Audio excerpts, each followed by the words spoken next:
Hi guys, review for you, and this is the full review of the HTC Incredible S.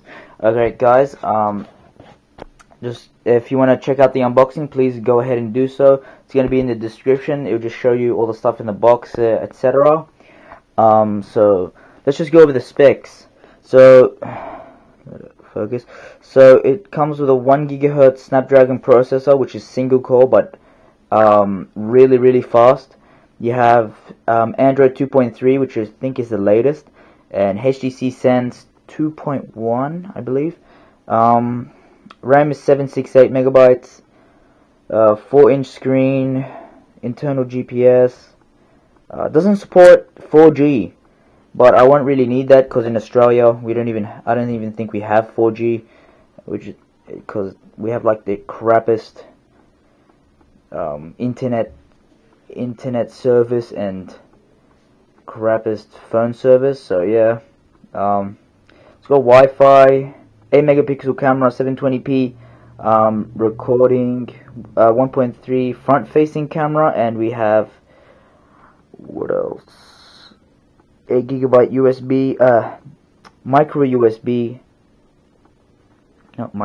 SD card, and we have dual LED flash. So alright, so it's just the box anyway. So here's the phone itself. Sorry for the glare. So let's just look around the phone. It's got the back is a soft rubbery finish. It's very the back, I thought it was going to be cheap, but it's really sturdy. It doesn't feel cheap at all. It helps for grip, and yeah, I like the back. So it says HTC here. That's the speaker, dual LED flashes, 8 megapixel camera, and it says with HTC Sense. As you can see, it kind of comes up because of the battery. I thought this was, when I was looking at it in the pictures, I thought it was going to be massive, but it's actually not that much of a difference. The phone's pretty thin itself, and it's pretty light, even though it's pretty sturdy. Even the frame out here, so this is plastic. This all around here, thought it'd be plastic, but it's actually metal. So that's really nice to see. It helps make it more sturdy. That's the speaker grill right there, front facing camera, says HTC. This is the glass. It's a Super LCD, not a Super AMOLED or an AMOLED or Retina display or whatever. You have the thing that, the little, what do you call it? The little spot where you pull out the battery cover, and you have the, what do you call this? The microphone. You got a 3.5mm headphone jack right there, another microphone, and then you have the sleep wake button. I'll just pull out the cover here right now. Alright, hold on. Anyway guys, this is I'm sorry about that, the camera just decided to turn itself off, but I was taking off the battery cover. So all you have to do, you can do this with one hand. You just grip it with one hand. You get your index finger, get your fingernail like under, turn the light, get your fingernail under this piece, this gap right here, and then you just pull it, and then you can just gently pry it out with your fingers and get it open. So I'll see if I can do that now. Let's see if I can get that open. Okay, here we go. Just be careful you don't break it. This plastic isn't as cheap as I thought. It isn't actually cheap. It's really hard, really thick and everything. And yeah. So this is the I think it's a 1400 milliamp battery. The SIM card is somewhere behind here. I'm not gonna take it out. The SD card's right there. So anyway, let me just place this back on. I saw you saw the 8 megapixel camera, dual LED flash, and the speaker. So let me just show you some features. So that's nice. Anyway, so that's the animation there. For every weather like say if it's sunny, that happens. If it's raining, some rain comes down and the windscreen wiper wipes it off. It has animations for every weather thing. Can't remember the word. So yeah, so it's really nice. I like the can't speak today. I like the way you can customize and get widgets. That's really awesome. In the new HTC Sense, the 2.1 version, you can you press this paintbrush and you can actually personalize your phone to your liking. So I can get scenes.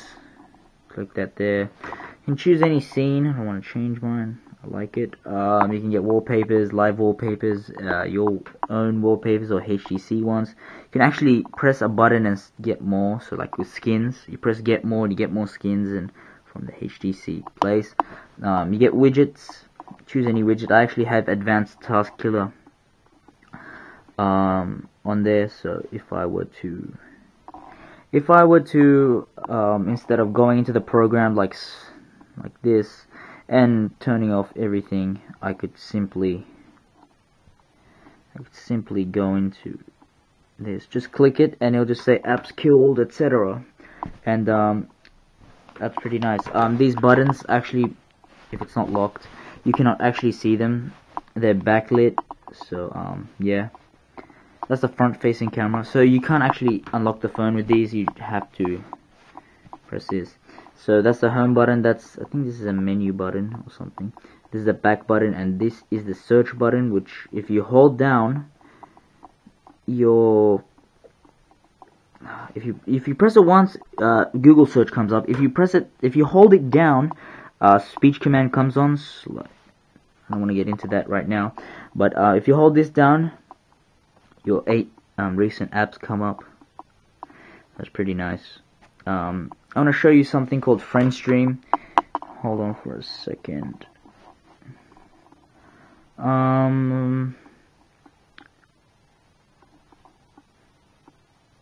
FriendStream, hold on.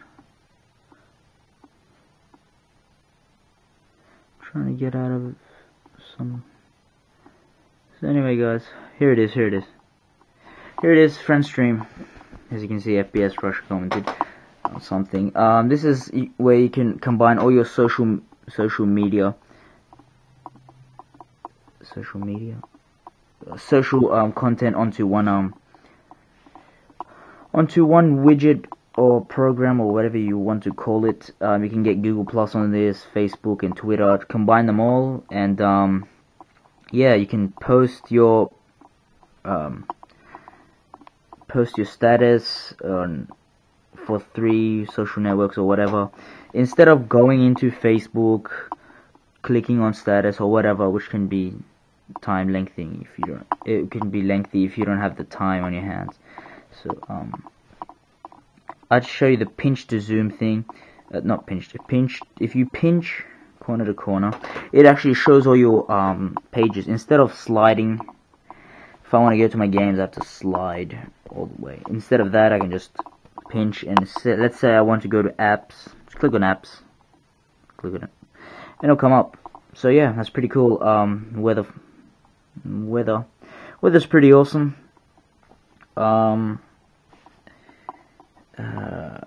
Nothing to say much about it. It's pretty cool. It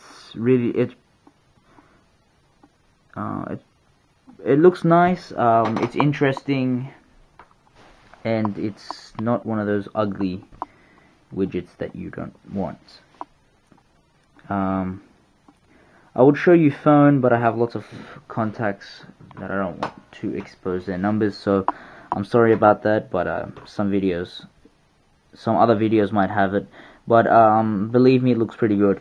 And for the menu, I actually noticed instead of sliding from right to left, left to right, you have to slide up and down. It's in categories, which is pretty nice. I got used to it. It also has all apps, frequently used, and downloaded. it's sorted. You can actually sort these. You can put it in a list, share, remove some apps, and sort them, which is pretty nice. They give you that option. Some people like it, some people don't. I personally don't. The phone's pretty zippy. It's awesome. It's awesomely fast. Even it's a one. What do you call it? It's a 1 gigahertz processor, single core, but it actually surpasses most of the single core market. It's really fast. Haven't had any problems with it. It never lags on me whatsoever. It's a 4-inch display, Super LCD, not AMOLED or Super AMOLED or Retina or any of that, but it really looks nice. The camera's not doing much justice because I'm just recording in 720p 60 frames, which is pretty cruddy on this camera for some reason. So yeah, as you can see, sliding is fluent, it's nice. What else?